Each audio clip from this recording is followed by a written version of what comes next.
El 31 de diciembre, los cadáveres de Steven Medina, Nehemías Arboleda y los hermanos Ismael y Josué Arroyo aparecieron en una zona pantanosa de Taura, en Ecuador.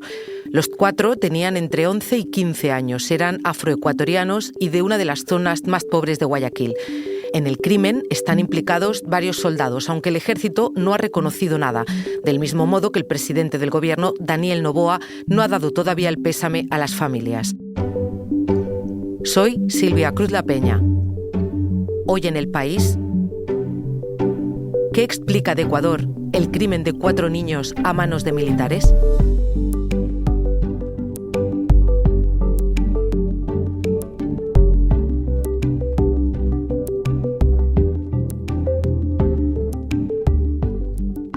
Hola, Carolina. Hola, Silvia. Carolina Mella, corresponsal en Ecuador del País, te he llamado hoy porque Ecuador terminó el año de la peor forma imaginable y quiero que me lo cuentes. Se le ha llamado el caso Malvinas, pero es el crimen de 4 niños. Sí, el 8 de diciembre, cuando 4 niños fueron capturados por una patrulla de 16 militares de la Fuerza Aérea Ecuatoriana. Desde ese momento, desaparecieron sin dejar rastro. Una semana después de que sus padres habían denunciado la desaparición de sus hijos, el caso recién se hizo público y eso de alguna manera presionó a las autoridades para tener respuestas porque estaban completamente silenciadas. Pero esa misma noche del 8 de diciembre, uno de los padres recibió una llamada de uno de sus hijos en el que le decía que lo vayan a rescatar, que los militares lo habían capturado, los torturaron y los desnudaron y que los dejaron en una zona rural llamada Taura. En Taura hay también una base militar.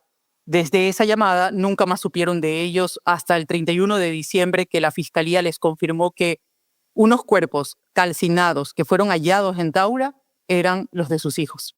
Carolina, recuérdame sus nombres, por favor, y háblame un poco de ellos. ¿Quiénes eran estos niños? ¿Dónde vivían? Los 4 niños eran futbolistas. Ismael, de 15 años, ya jugaba en una liga semiprofesional de fútbol. Era becado por su talento y por su disciplina. Josué, su hermano, de 14 años, era uno de los mejores estudiantes de su clase en la escuela. Entre los sueños de estos hermanos estaba comprarle una casa a su madre, que eso es lo que siempre le decían. Nehemías cumplió 15 años al tercer día de su captura. Le gustaba cantar y había participado en 2 videoclips que grabó con un cantante de su barrio. Y Steven, el más pequeño de todos, de 11 años, además de gustarle también la pelota, lo describen como un niño muy alegre y que formaba parte de las actividades que la iglesia tiene en el barrio.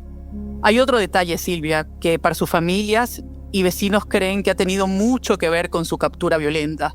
Los niños eran afroecuatorianos, eran negros. Y hay un claro sesgo discriminatorio en las capturas que hace la fuerza pública en las calles por su color de piel y que tengan tatuajes.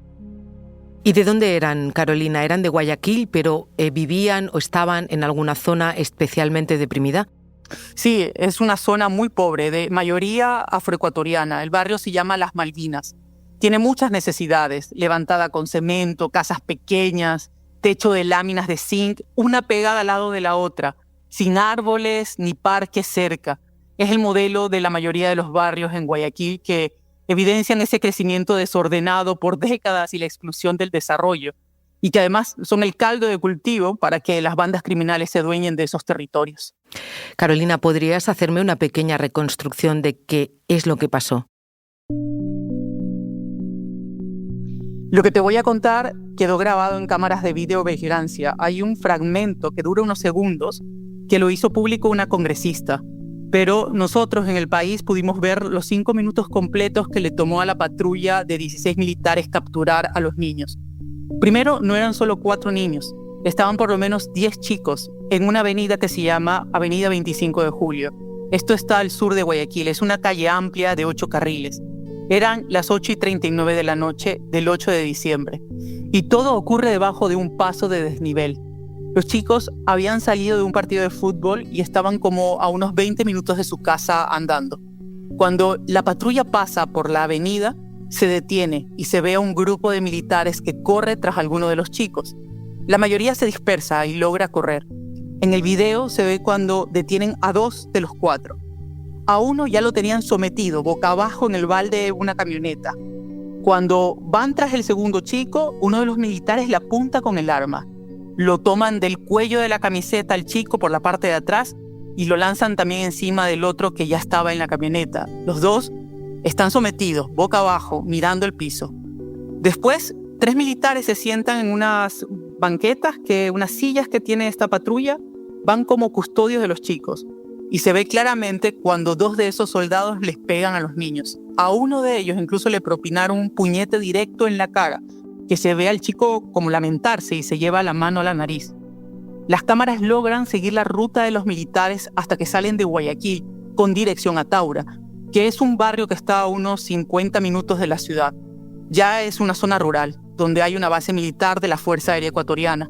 Los 16 soldados pertenecen justamente a esa rama de las Fuerzas Armadas. Pero también es un sector muy peligroso, disputado por bandas criminales. Lo increíble es que el crimen tenga espacio de crecer justo al lado de una base militar. Carolina, todo eso lo has podido ver tú con tus propios ojos en ese vídeo del que hablabas. Luego se les pierde la pista a los 4 chicos. ¿Se supo algo más? El último rastro de los chicos ocurrió a las 10:59 de esa misma noche. Los chicos caminaron desnudos por este pueblito Taura, tocaron la puerta de algunas casas, pero nadie les abrió. Solo un hombre les abrió la puerta, que se ha convertido en un testigo clave. Los chicos le piden agua y que por favor les permitiera llamar a sus padres. El hombre lo hace, les da agua y pan y busca también su teléfono para marcar el número de la madre de los hermanos Ismael y Josué. Ahí hablan con su padre, con Luis Arroyo. Ismael le dice que los militares los capturaron, que los golpearon, les quitaron la ropa y les ruega que los vaya a salvar. El hombre pasa su dirección por WhatsApp y le advierte que esa zona es peligrosa.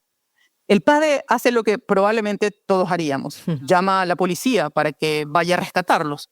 Cuando los agentes llegan, el hombre les dice que unos tipos encapuchados y en moto se han llevado a los chicos. Y esa fue la última vez que supieron algo de sus hijos. Hasta la tarde previo a la Navidad, cuando la policía armó un operativo en una zona de muy difícil acceso, pantanosa, lejana, de ahí de Taura, y llegaron por informantes. Levantaron unas piezas anatómicas de cuerpos despedazados y calcinados.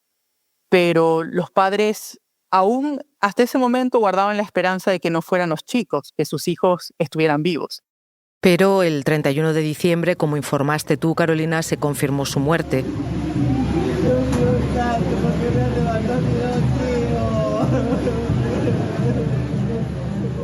Y estos son audios que tú misma grabaste en el funeral. Sí, fue una tarde muy calurosa y húmeda en Guayaquil. El resto del país seguía celebrando el inicio del año y ahí en las Malvinas ocurría una escena muy dolorosa. Los padres estaban destrozados. La madre de Nehemías estaba sentada en la entrada de la sala comunal donde llevaron los 4 féretros. Estaba con la mirada completamente perdida, sostenida por otras mujeres que la abanicaban y le ponían agua mentolada en la cara y el cuello. La gente le daba el pésame y ella solo era capaz de asentir con su cabeza. Luis Arroyo, el padre de los 2 hermanos, por ejemplo, tenía colgado en el cuello las medallas de su hijo que había ganado en los campeonatos de fútbol.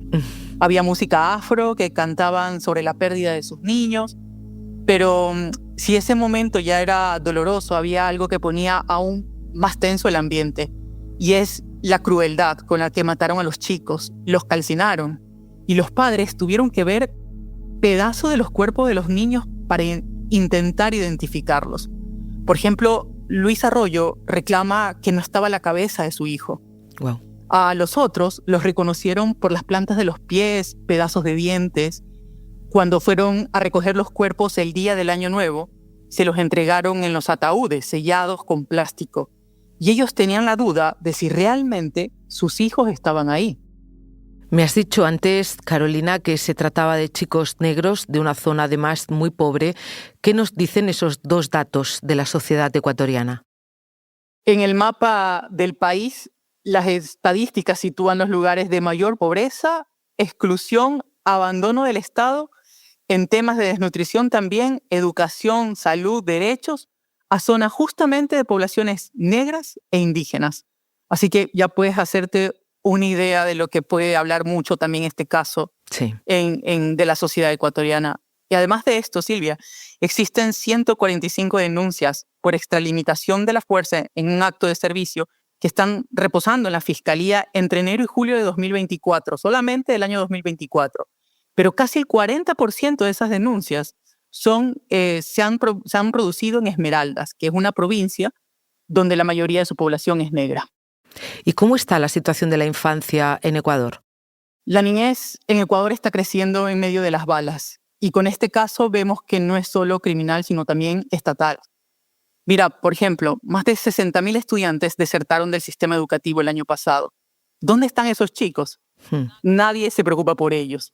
Las bandas están reclutando a niños cada vez más jóvenes. Los llaman los descartables. Los utilizan para aprovecharse que son inimputables. Yeah. Esto que te cuento lo ha alertado la propia policía por la cantidad de casos en los que están involucrados menores de edad. Y aún así, la solución de las autoridades, como por ejemplo los legisladores de la Asamblea, es intentar aumentar las penas para los niños. Esas son las soluciones que plantean. Y esas intenciones solo demuestran el fracaso del Estado en la protección de los derechos de los niños. Pero cada vez que se acercan unas elecciones sacan el tema, cuando la infancia está completamente abandonada en Ecuador. Carolina, quiero que me sigas hablando del papel de las autoridades en todo esto que me cuentas, pero vamos a hacer una pausa y enseguida volvemos.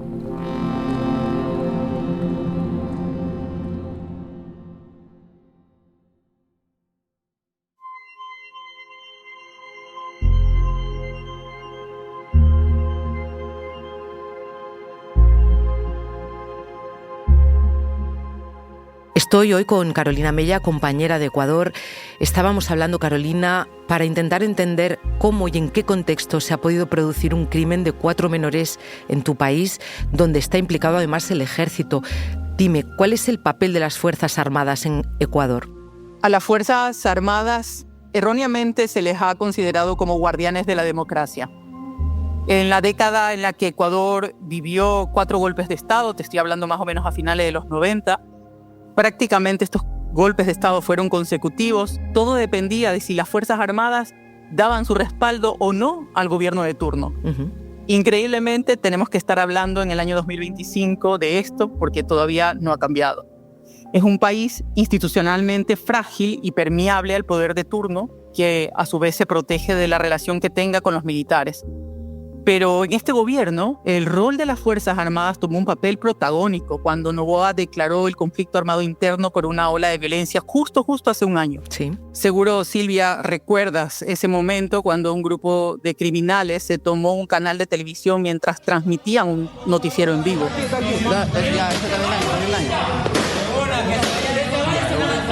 Amigos, el noticiero está de vuelta aquí, en el mismo espacio donde quisieron silenciarnos. Regresamos ahora con más fuerza. A partir de ese momento, Noboa firmó un decreto en el que entregó la seguridad a los militares. Y en un país conmocionado por la violencia, muchos aplaudieron los operativos que hacían los militares, donde ellos incluso se filmaban pegándoles a las personas. Los torturaban a hombres que detenían por la sola sospecha de que eran criminales. Los desnudaban en busca de tatuajes e incluso les raspaban la piel para quitárselos. Aún así, las Fuerzas Armadas, hasta hace un año, eran la institución mejor valorada entre los ecuatorianos. Este país, Silvia, es muy difícil de tomarle el pulso. No podría aventurarme a decir que el crimen de los 4 chicos que desaparecieron primero en una patrulla militar les vaya a causar un impacto en la percepción de la institución. Incluso porque han salido en otras ocasiones ya a la luz graves actos de corrupción que involucran a militares, por ejemplo, con el narcotráfico.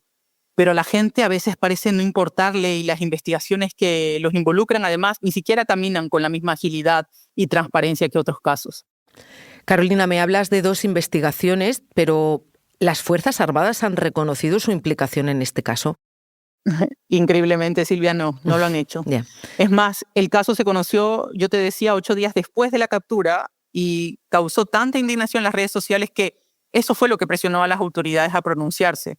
Y cada vez que lo han hecho ha sido para peor, sobre todo para las familias. Claro. Por ejemplo, la primera vez que publicaron un video en conjunto todas las autoridades que conforman el bloque de seguridad, el ministro de Defensa y el comandante de las Fuerzas Armadas negaron la participación de militares en la desaparición de los niños y le echó la culpa a los grupos delincuenciales. Pero esto ocurrió justo antes de que el video de las cámaras de seguridad se hiciera público. Esto a pesar de que se conoce que al día siguiente de la desaparición de los chicos, es decir, el 8 de diciembre, las Fuerzas Armadas y la policía tuvieron en sus manos esas imágenes. Es decir, cuando las autoridades salen a dar esta como rueda de prensa sin la prensa, porque así lo hacen, ellos ya tenían en sus manos esas imágenes. Pero cuando las imágenes ya se hicieron públicas, no dejaron espacio a la duda y no les quedó otra cosa que reconocer que fue una patrulla de 16 militares de la Fuerza Aérea que, además dicen, no estaba en un operativo oficial. Venía de custodiar un camión con productos de contrabando en la aduana. Y la narrativa que el gobierno de Noboa está intentando instaurar es que capturaron a los chicos en un delito flagrante. Pero el fiscal que lleva el caso ha sido claro en decir en las audiencias que no hay ninguna evidencia de eso. Lo cierto es que los militares no cumplieron con los protocolos mínimos. Primero, que eran menores de edad. Estaban obligados a entregarlos de inmediato a la policía, que tiene una unidad especializada en niñez, que son los llamados a atender casos de menores, ¿no? Sí. Y cuando en la asamblea, además, les han cuestionado las autoridades sobre estas irregularidades de procedimientos, lo que han dicho es que ellos han limitado a decir que los implicados tendrán que responder ante la justicia por no haber seguido el protocolo. Pero al mismo tiempo que descargan esa responsabilidad, no reconocen la desaparición forzada por la que ya están siendo procesados penalmente los 16 militares. Pero Silvia, otro golpe que han recibido las familias ocurrió el 6 de enero, cuando el ministro de Defensa, Giancarlo Loffredo, en una cadena nacional apareció rodeado de militares para dar unas disculpas públicas y cumplir con una sentencia que una jueza que falló un habeas corpus a favor de las familias de los 4 niños y que catalogó el caso como una desaparición forzada. Pero Loffredo no solo dijo que lo sentía a la familia, sino que en un tono amenazante dijo que llegarán hasta las últimas consecuencias para que se sancione la actuación de la jueza y que el caso era político, que es una frase muy repetitiva del gobierno para manejar sus crisis. E incluso amenazó a grupos de derechos humanos. Para que se sancione su actuación, ya que la misma ha dado paso a una persecución política y no voy a permitir que su sentencia sea utilizada para arrodillar a las Fuerzas Armadas. También se deberá investigar el uso de la narrativa de los derechos humanos como instrumento de persecución política. Es curioso, Carolina, usar los derechos humanos para la persecución política. Eso decía el ministro de Defensa de Ecuador. ¿Cómo ha reaccionado el presidente? Pues el presidente Daniel Noboa ha guardado silencio, Silvia. Probablemente como una estrategia de no involucrar su imagen con este hecho, ¿no? En plena campaña electoral que él está buscando la reelección. Pero es que ni siquiera le ha dado el pésame a las familias. Y las declaraciones de su equipo, como has podido escuchar, ya denotan la poca empatía por un hecho que involucra a menores de edad en un país en el que la gente intenta sobrevivir a diario con múltiples crisis. Recuerda, por favor, Carolina, el perfil de Daniel Noboa, aunque sea brevemente, para recordarlo. Daniel Noboa es el hijo de uno de los hombres más ricos de Ecuador. Su padre, Álvaro Noboa, intentó 5 veces llegar a la presidencia y no lo consiguió. Es un joven político que llegó de forma sorpresiva a la segunda vuelta en las elecciones de 2023. Tal vez recuerdas que se decretó una muerte cruzada. Sí. Noboa dijo ser de centro izquierda y llegó sin un partido político. Prácticamente prestó un partido para presentarse. Y probablemente algo que conectó con muchos electores en ese momento es que guardaba un tono neutral, no confrontativo. Y en un país polarizado la gente miró con buenos ojos aquello, ¿no? Pero eso cambió drásticamente en este año de su gobierno. Y de empezar gobernando estratégicamente con el resto de los partidos políticos, incluso con los de la oposición, ahora está enfrentado a todos y lo hace en un tono autoritario, donde es cuestionado por muchos porque él y su equipo interpretan las leyes y la Constitución a su antojo. Y debes recordar también el asalto de la Embajada de México en Quito, sí, que dio la vuelta al mundo también, ¿no? Entonces eso ya dice mucho de estos tintes autoritarios de Noboa.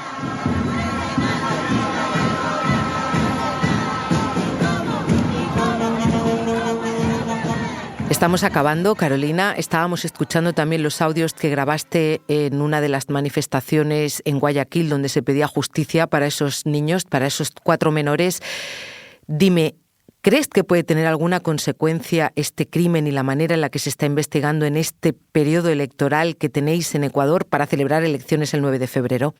Qué difícil esa pregunta, Silvia, porque Ecuador es un país de momentos. Es difícil saber qué podría pasar y si este caso puede pasarle o no factura a Noboa en las siguientes elecciones. Un ejemplo es que en abril del año pasado tuvimos una de las peores crisis energéticas que se extendió hasta diciembre. Tuvimos cortes de electricidad de hasta 16 horas. Y todo esto en medio de una consulta popular convocada por Noboa. ¿Sabes cuál fue el resultado? Recuérdamelo. Noboa ganó en 7 de las 9 preguntas que planteó él. Ya. Es decir, y se adjudicó una victoria. Entonces, el caso de los 4 niños capturados por militares y que después aparecieron muertos, ¿será suficiente como para que él pierda la presidencia? No sé si alguien tiene la respuesta en este momento. Pues estaremos pendientes del caso, de las elecciones y volveremos a hablar pronto, Carolina. Gracias. Gracias a ti, Silvia.